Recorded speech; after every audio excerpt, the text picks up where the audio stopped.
Is it going to be a bloodbath? Is it going to be a massacre for the Democrats? Or are these polls potentially leading us astray?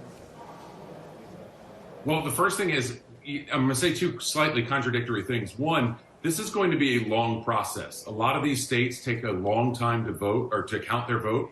And with the massive increase that we've seen in early voting, these don't get counted in advance. So it's going to take a long time to figure out some of these races. But at the same time, I think we'll know early whether or not it's going to be a late night. And what I mean by that is there are key races in the eastern part of the state, in New England, in Virginia, where Republicans stand to make some gains.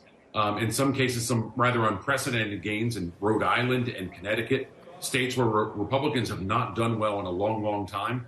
That if they win those seats, it's going to be very clear that Republicans are going to have a really big night. Yeah.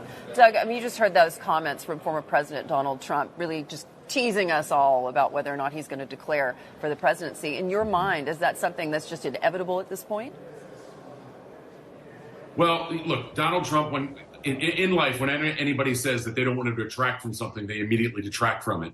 But what we know with Donald Trump is he is all about the suspense, about the tune in next week. And so this is going to be a same bat time, same bat channel. And on the 15th, we'll see what he says. But very clearly, he wants to run, and he feels that this would be a shield, if he is a candidate, a shield against potential litigation against him for various misdeeds that he may be accused of, from the Department of Justice to the state of New York or the state of Georgia.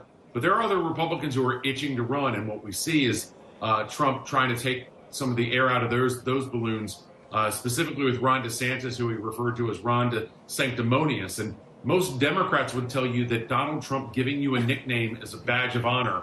What we don't know yet is if that's true of Republicans as well.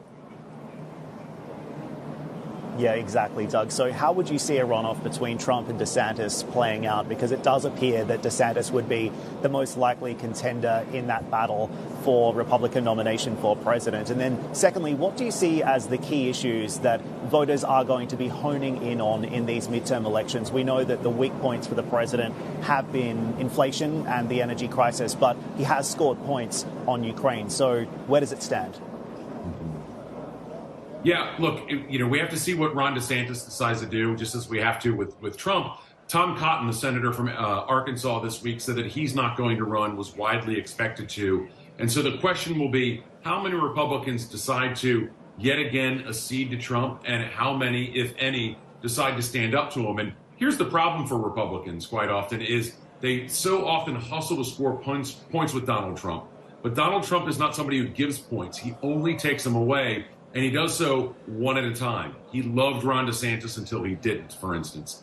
On these midterms, inflation is number one, number two, and number three on the ballot. Everything that Republicans and independents tell you, and to some extent Democrats, is they're concerned about inflation, the economy, what they're spending on things, and everything else sort of falls by the wayside, with the exception of the issue of crime, which also obviously there's an economic impact there as well. Other issues are just not being talked about with that same kind of fervency. And what we've seen, which has really given Republicans some hope, is that really the issue of abortion post-Dobbs decision has fallen on the wayside a little bit. Republicans are doing better now with, say, independent and suburban women in the polls than they were, say, 3 months ago. And so they feel a lot better about their situation today.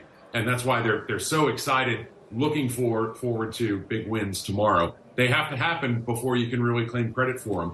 But Republicans in the senatorial and congressional committees and at the RNC are really confident right now.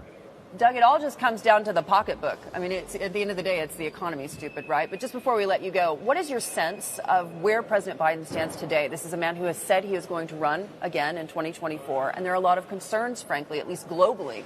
And that's what we're hearing at COP27. That's what I've heard at previous NATO meetings about his mental health.